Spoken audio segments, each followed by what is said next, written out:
Koin kok Mbak Prima. Tunggu. Koin. Yang sini saya belum ngomongin masalah dadu. Tapi koin. Uang.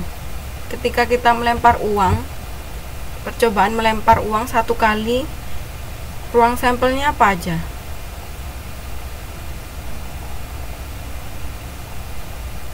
Ruang sampel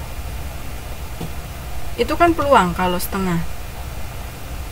Kalau ruang sampel di sini kan pengertiannya adalah alternatif dari seluruh kejadian dalam beberapa percobaan.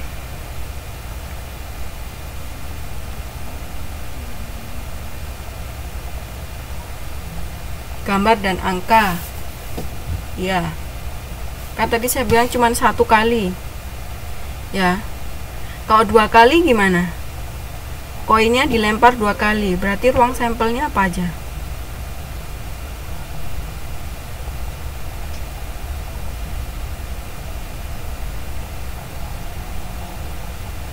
Enggak tetap.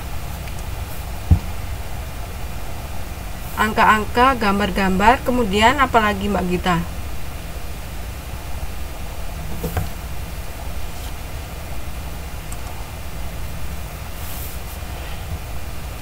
Angka, gambar, kemudian kurang 1. Nah, gambar angka. Oke. Kemudian sekarang baru kita ke dadu. Seperti yang ada di PPT, itu adalah kemungkinan ketika kita melemparkan 2 dadu. Dadu yang pertama merah, dadu yang kedua warnanya hitam. Jadi kan ada 36 kombinasi yang mungkin terjadi ketika kita melempar 2 dadu. Bener nggak? Pernah nggak mainan kayak gini? Melempar dadu. Biasanya main apa kalau melempar dadu?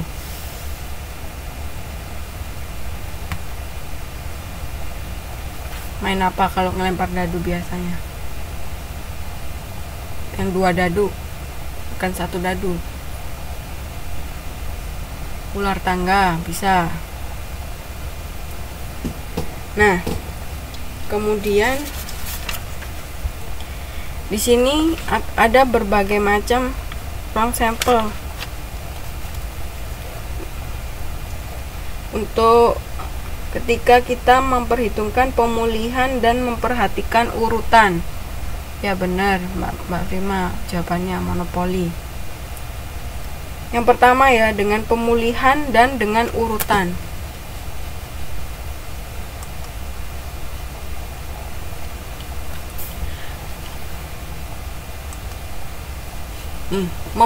Memperhatikan pemulihan di sini berarti apabila pada lemparan pertama sisi 1 yang muncul, maka sisi kedua masih memungkinkan sisi 1 untuk muncul kembali.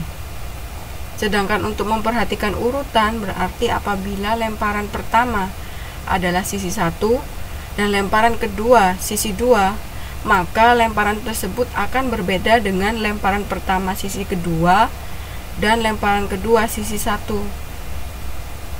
Ngerti nggak yang ini? Dengan pemulihan dan dengan urutan. Pengertian yang dengan pemulihan dan dengan urutan, ngerti nggak? Bisa dimengerti?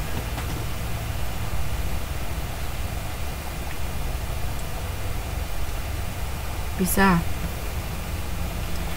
Contohnya yang ada di buku itu halaman 4.10. Karena dia dengan pemulihan dan dengan urutan, berarti dia nanti kombinasinya tetap 36 dengan rumus N besar pangkat N kecil, di mana N besar itu adalah jumlah sisi atau populasi dan N kecil adalah jumlah percobaan sampel. Karena di sini dia dilemparnya 2 kali. Kalau di sini kalau di buku kan lemparan pertama dan lemparan kedua. Kalau di PPT kan dadu merah dan dadu hitam. Jadi sama, berarti ada 2 n kecil, jumlah percobaannya ada 2. Ya, dikuadratkan.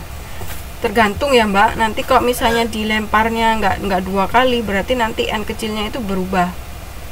Jadi tidak selalu dikuadratkan, bisa dikuadratkan, bisa kuadrat 2, kuadrat 3, ya tergantung. Bukan tergantung peluangnya, tetapi tergantung jumlah percobaannya. Kemudian, nah ini hasilnya untuk yang dengan pemulihan dan dengan urutan. Kemudian yang kedua, apa mungkin lebih dari 2 percobaan? Mungkin saja. Kalau lebih dari 2 percobaan, contohnya misalnya kita punya 1 dadu dilempar 3 kali. Percobaan pertama keluar angka 1, percobaan kedua keluar angka 3, percobaan ketiga keluar angka 2. Berarti kombinasinya berapa? Nulisnya gimana nulisnya? Jawabannya nanti berapa? Peluangnya berarti ketika dilempar ketemu itu nilai tadi, berarti nulisnya gimana?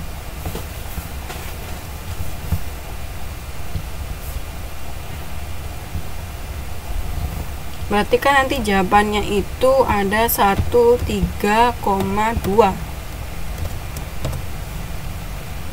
Bukan. Saya belum masuk ke ini. Ke jumlah kombinasinya.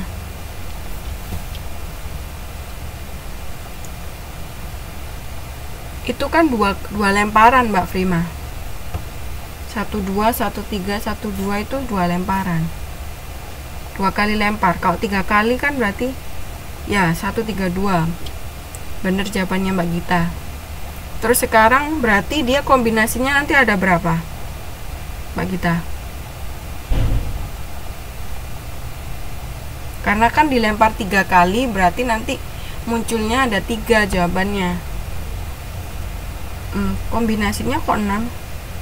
Kalau dadunya dilempar, jumlah percobaannya 3, berarti berapa kemungkinannya? Dimasukkan ke rumus yang n besar pangkat n kecil.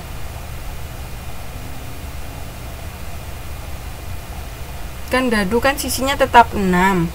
Kemudian yang jumlah percobaannya itu yang dilemparkan 3 kali. Berarti nanti jawabannya berapa kombinasinya? 6 pangkat berapa? Kombinasinya 6 pangkat berapa? 6 pangkat 3. Hasilnya berapa?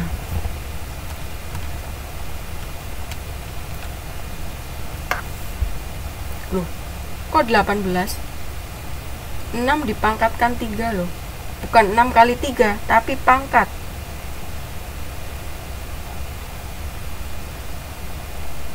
Ya, 216.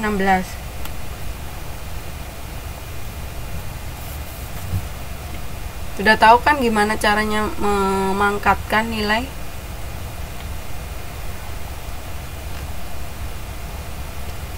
Sekarang tanpa pemulihan dan tanpa urutan.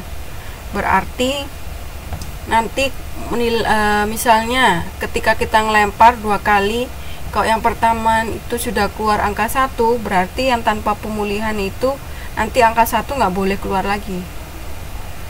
Nah, di sini pengertiannya adalah bila pada lemparan pertama sisi 1 muncul, maka pada lemparan kedua sisi 1 tidak mungkin muncul karena tidak ada pemulihan.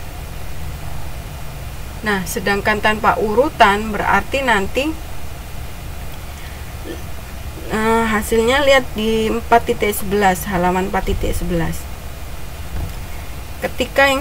Ketika nilai 1 sudah muncul, berarti kan kemungkinannya tinggal 12, 13, 14, 15 dan 16. Satunya selalu di depan karena kan kita